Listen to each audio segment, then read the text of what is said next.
বাঙালি হিন্দুদেরও আমাদের দুটো মাতৃভাষা। একটা মাতৃভাষা হচ্ছে যেটা আমার মায়ের মুখ থেকে আমি শিখেছি, আমার জন্মদাতা মায়ের থেকে পেয়েছি, ওটা বাংলা ভাষা। আরেকটা মাতৃভাষা হচ্ছে কি, যেটা আমার ধরিত্রীর থেকে পেয়েছি, মাতৃভূমির থেকে পেয়েছি, সেটা অসমীয়া ভাষা। সেই জন্য মনে রাখবেন, কৃষ্ণর যদি দুটো মা হতে পারে, আমরা বাঙালিদেরও আমাদের দুটো মাতৃভাষা, একটা হচ্ছে বাংলা আর একটা হচ্ছে অসমীয়া। ছোট ছোট আজগুবি কথাতে আমাদের দাঁড়াতে লাগে না। আমি বিশেষ করে বাঙালি সমাজকেই বলছি যে কিছু কিছু সংগঠন আছে, কিছু কিছু নেতারা আছে, তারা সুযোগ খুঁজে খালি ভয় দেখাবার বাঙালি সমাজকে। এখন নতুন একটা ভয় বেরিয়েছে ডি ভোটার নিয়ে।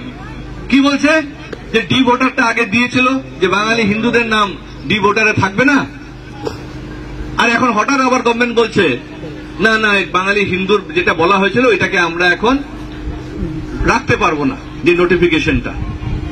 কিন্তু গোর্খাদের হয়েছে, রাজবংশীদের হয়েছে, তো বলছে বাঙালিরা কেন হবে না? আর এই প্রশ্নটা নিশ্চয়ই আপনাদের মনেও আছে, যদি গোর্খারা যদি ক্যাবিনেট ডিসিশন নিয়ে বলা হয়েছে যে তাদের নাম ডি ভোটার আর থাকবে না, বা রাজবংশীদের ক্ষেত্রে যদি বলা হয়েছে যে তাদের নাম ডি ভোটারে থাকবে না, তাহলে বাঙালিদের মধ্যে এখন ভয় ঢুকেছে যে আমাদের নোটিফিকেশনটা ক্যান্সেল করেছে, তাহলে আমাদের কি হবে? আমাদের বাঙালি হিসেবে কেন বলে না? আমাদের বাঙালি হিসাবে এই জন্যই বলে না, কারণ বাঙালিদের মধ্যে 250% হচ্ছে মুসলমান। কি বুঝলেন? বলেন কত পার্সেন্ট? 250%। কিভাবে 250%? কারণ আসামে মুসলমানের সংখ্যা হচ্ছে 1,20,00,000। আমি থলুয়া মুসলমান বাদ দিল, অসমীয়া মুসলমান তো বাদ দিল, বাকি যে মুসলমান আছে 1,20,00,000 আছে। বাঙালি কত আছে? 60 লক্ষ। সারা আসামে 60 লক্ষ বাঙালি আছে, বরাক ভ্যালি, ব্রহ্মপুত্র ভ্যালি মিলিয়ে। পার্সেন্টেজ কত হলো? 250% হলো কিনা? গোর্খাদের মধ্যে মুসলমান কত পার্সেন্ট আছে বলেন? কত পার্সেন্ট? 0%। রাজবংশীদের মধ্যে কত পার্সেন্ট মুসলমান আছে? 0 হলে বা 1% হবে না, ধরেন কমই হবে, ঠিক আছে? এই জন্য যখন রাজবংশীর কথা বলবে তখন কোনো আমার প্রবলেম নেই, যখন গোর্খার কথা বলবে তখন আমার এই সব প্রবলেম নেই।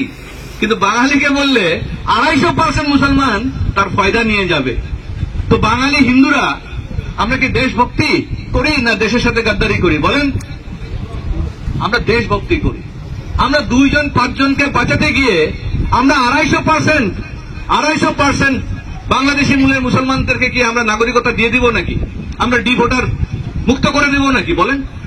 এই স্বাভিমান তো বাঙালির হতে পারে না, কোন যুবকের হতে পারে না, কোন প্রকৃত বাঙালি হিন্দুর এই চরিত্র হতে পারে না। এই জন্য মনে রাখবেন, ডি ভোটারের সমস্যা ডাক্তার হিমন্ত বিশ্ব শর্মা সমাধান করবে।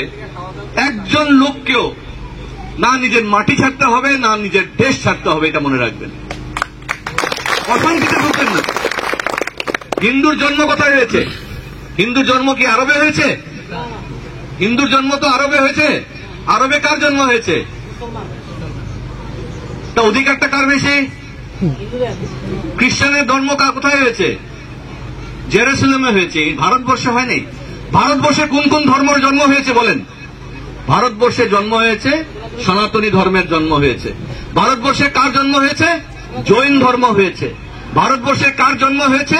বুদ্ধ ধর্মের জন্ম হয়েছে। ভারতবর্ষে কার জন্ম হয়েছে? শিখ ধর্মের জন্ম হয়েছে। এসব তো আমাদেরকে বলা হয় থলুয়া ধর্ম, মানে মাতৃধর্ম, মাতৃভূমি, মাতৃধর্ম। এখন যারা মাতৃধর্মকে ছেড়ে আরবের ধর্মকে নিয়ে নিয়েছে, জেরুজালেমের ধর্মকে নিয়ে নিয়েছে, এটা তো আমার দেখার দরকার নেই। তাদের দেশের লোকরা বুঝবে। এখন তাদের দেশের যারা নেতারা আছে বা তাদের দেশে যারা ভগবানরা আছে, তাদেরকে তো ভিসা নিয়ে আসতে হবে। মোদি থাকাকালীন ভিসাও পাবে না, তাদেরকে রক্ষা করারও কেউ নাই, তাই না? আরে রক্ষা করার জন্য তো আসতে হবে। তো যাই হোক, আমরা ওই চর্চা এখন যাই না। কিন্তু আমাদের প্রবলেম হচ্ছে কি, আমার নিজের জাতির লোকেরা মাঝে মাঝে ভয়ে আতঙ্কে থাকে। এই ভয়টা মন থেকে বার করে দেন, এই ভয়টা মন থেকে বার করে দেন। আমি আপনাদের সাথে আছি, কারণ আমিও আপনার একজন অংশীদার। এটা ভাববেন না যে আমি এখানে আপনাকে মরম প্রীতি দেখাতে এসেছি। আমি এখানে মরম প্রীতি দেখাতে আসি নাই। আমি এসছি এই জন্য, আমার বাড়ির যে সমস্যা একই সমস্যা, আপনার বাড়িরও একই সমস্যা।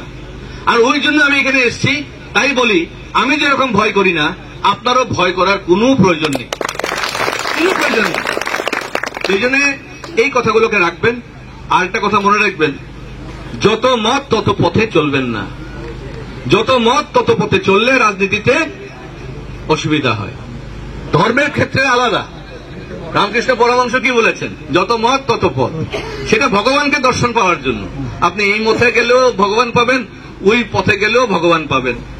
কিন্তু রাজনীতিতে এই পথ ওই পথে গেলে আপনি হিমন্ত বিশ্ব শর্মা অব্দি পৌঁছাতে পারবেন না। হেমন্ত বিশ্ব শর্মা অব্দি পৌঁছাতে গেলে এক মত এক পথেই চলতে হবে।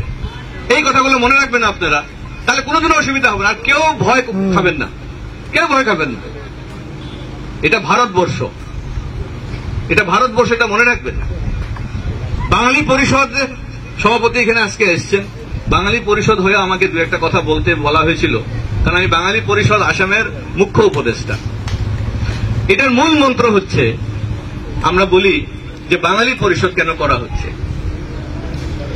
বাঙালি পরিষদ এই জন্যই, কারণ বাঙালি মানুষরা ছত্রভঙ্গ হয়ে আছে, তার জন্যই একটা প্ল্যাটফর্ম তৈরি করা হয়েছে, যেন এক মত এক পথে চলা যায়। কিন্তু বাঙালি পরিষদের মূল মন্ত্র হচ্ছে যে আমাদের দুটো মা।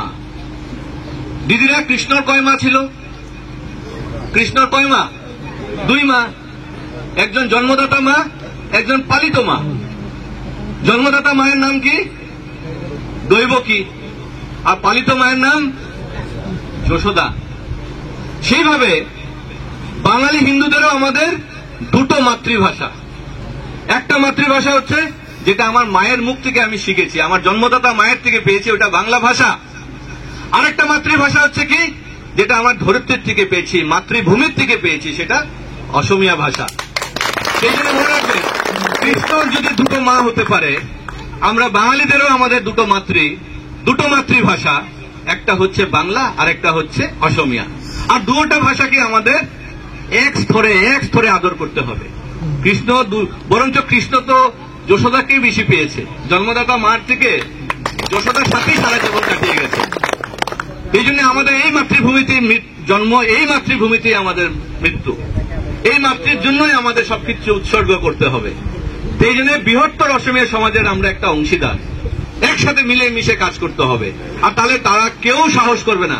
আজকে যদি 11টা জেলা থলুয়া অসমীয়া মানুষের হাত থেকে বেরিয়ে গেছে, সেটাকে আবার ফিরিয়ে আনা, রক্ষা করা আমাদেরও অধিকার আছে, আমরাও করতে হবে। এই জন্য আমরা সবাই মিলে এই কাজগুলো করব।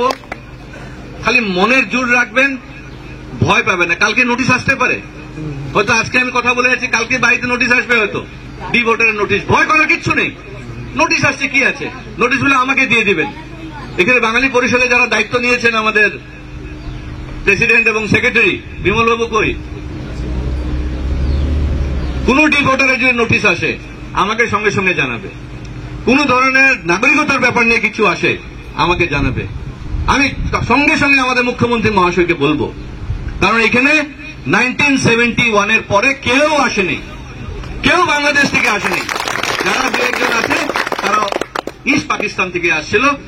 কারোর বাড়িতে হয়তো রিফিউজি সার্টিফিকেট আছে, কারোর বাড়িতে হয়তো মাইগ্রেশন সার্টিফিকেট আছে, কারোর বাড়িতে অনেক পুরনো ডকুমেন্টস আছে, তারপরে হয়তো নাম অন্তর্ভুক্ত হয়নি এনআরসিতে। এটা দুর্ভাগ্যের কথা, কিন্তু এগুলোকে আমরা সমাধান করার চেষ্টা করছি।